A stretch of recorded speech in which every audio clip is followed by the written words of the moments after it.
Something that I've really begun to accept in the past year is just surrendering to life and realizing that I can't control so many things, and it's just so much easier just to make peace with the fact that I can want things to go a certain way, but they may not, and I'm okay with it. What is going on, everyone? Welcome back to my channel.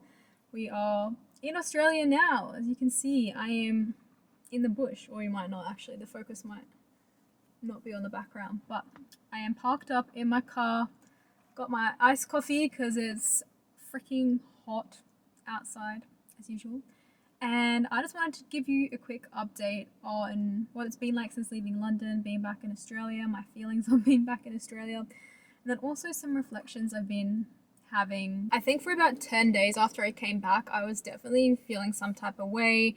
I kind of had a like, what the fuck have I done moment, like have I made a mistake, just because like everything was super disorientating, and yeah, I just didn't want to, I don't want to be here, especially because London is such a fast-paced city. It's very stimulating, like mentally, like you're always stimulated, there's always stuff to do, there's always things grabbing your attention here, there, wherever, and here you have a lot of time to yourself. Life is a lot slower, and you have to sit with your thoughts, which I'm not used to, and I didn't really like it. It's also been like very disorientating. I felt in London that I could really just be myself, whereas in Brisbane you feel really invisible, but at the same time you're hyper visible. So I definitely miss London, but I'm also grateful to be in this position where I can see my family, be with my friends, restart my life and be able to build it in a new way. And that also like really has made me reflect a lot on timing and how, one, because a lot of my friends here, they're just, everyone's like doing so many different things. They're also in like different stages of life. And same like in the UK, like I have just always been on a different timeline and path to a lot of the people like around me. And like some of my friends here are getting married, some of them are buying houses, some of them are moving back home. So it's just got me thinking like a lot about that, and I just wanted to share like my thoughts on it because I've just always been a person that's never cared what anyone else is doing. I've always been on my own timeline, and I just have a few tips for being able to trust your own timeline, because I think if I had stayed, I probably would be doing a lot of the things that my friends are doing now, and I'd be at the same stage as them, but I didn't, and I wouldn't change like a single thing about it. You guys, my camera is balancing so precariously on here. It's already fallen once. I'm hoping it's not going to fall again. My first tip is to follow the pull even before you understand it. And the reason I say that is I genuinely believe that there's a deeper intelligence to your desires than what your conscious mind is telling you. And this pull can be restlessness, it could be daydreaming of another life, it could be ruminating about certain things, it could be endless thoughts. I remember before moving to the UK, I was just constantly researching the UK. I was constantly looking up vlogs and photos and searching up all the different places that I would travel to once I was there.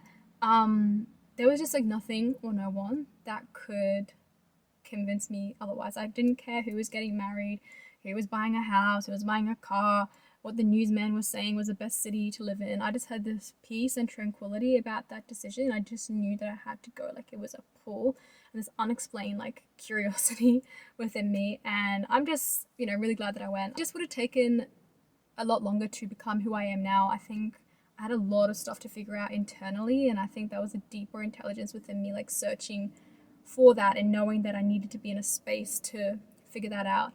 And yeah, it just would have taken a lot longer to get to where I am now had I not followed that pull. And I know all this stuff sounds super esoteric and woo-woo, but I genuinely believe like it's instinct, and instinct is not mystical. It's ancestral intelligence, so follow it. Tip number 2 is don't outsource your decisions to people who haven't lived your life or have your vision.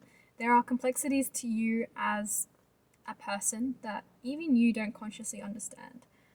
The specific school you went to, the parents you had and their predispositions, the opportunities you had available, the opportunities that you lacked, the things that you needed but never received, the neighborhood you grew up in, the shows that you watched, all these things influenced your perspective and they shaped you into you. So these are things that only you understand, and they are so unique to you. Even if you had siblings and you all grew up in the same household, you're not all going to grow up to have the same wants and needs and perspectives and the way you want to live your life. So don't allow other people to make decisions for you. I'm not saying don't listen to people, but just use some discernment. And people's advice, even if it's coming from people that care about you and it's well-intentioned, it can stem from places of fear and their own limiting beliefs. So it might not work for them in their life, but it might be the right decision for you. I personally would rather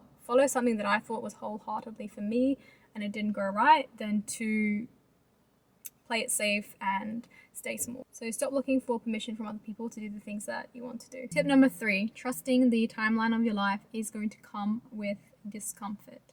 The discomfort you feel does not mean the path is not right for you.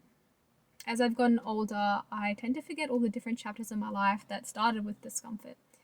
Like finishing high school and starting university, getting my first job, moving abroad, ending relationships. The sun is going to come in and it's going to scorch my face. There are chapters that I have navigated through and you have navigated through that started off with discomfort until we learn to operate at a new level. When you chase what's genuinely for you, it is going to come with a level of doubt, confusion, maybe imposter syndrome and loneliness, but any type of environmental change is going to come with discomfort.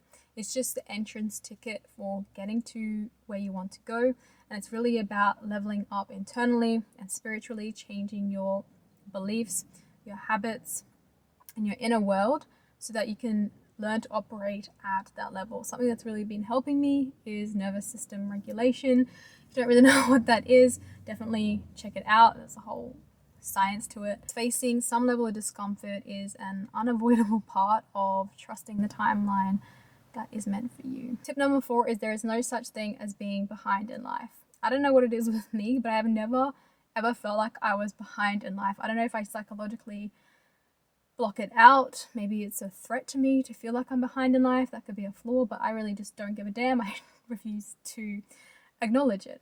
And I remember I had this friend when I was in my early 20s, and she was the only one in the friend group that didn't have a boyfriend. It was so freaking annoying because all she talked about, ate, breathed, dreamt about 24/7 was having a boyfriend, how she didn't have a boyfriend. It was one of the most annoying things. And after a couple of months, she did end up getting into a relationship with a boy that didn't really see her value because she felt like she should have been in a relationship when everyone else was in a relationship.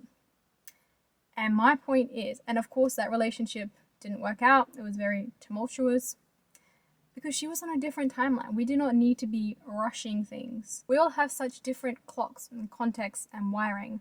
And this life of mine is for me, myself, and I only to write how I want, to live it how I want. I write it backwards if I want. There's no such thing as being behind in life because there is no set script. So make peace with the fact that your life might not go as planned, and that is okay because you can still have a magnificent life regardless of whether you got married at 35 or 24, whether you bought a house at 44 or 28. Something that I've really begun to accept in the past year is just surrendering to life and realizing that I can't control so many things, and it's just so much easier just to make peace with the fact that I can want things to go a certain way, but they may not, and I'm okay with it.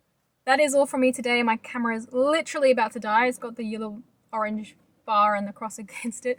But let me know your thoughts on this video, what types of content you'd like to see, more Australia vlogs, more reflective types of videos like this. Let me know if you found this video helpful. I love hearing your thoughts and your insights. I got really hot in this car, so I don't know if we'll be recording in the car again, especially because we're at the start of summer. Once we're in the middle, woo, Australian summer is not for the weak. Catch you in the next one.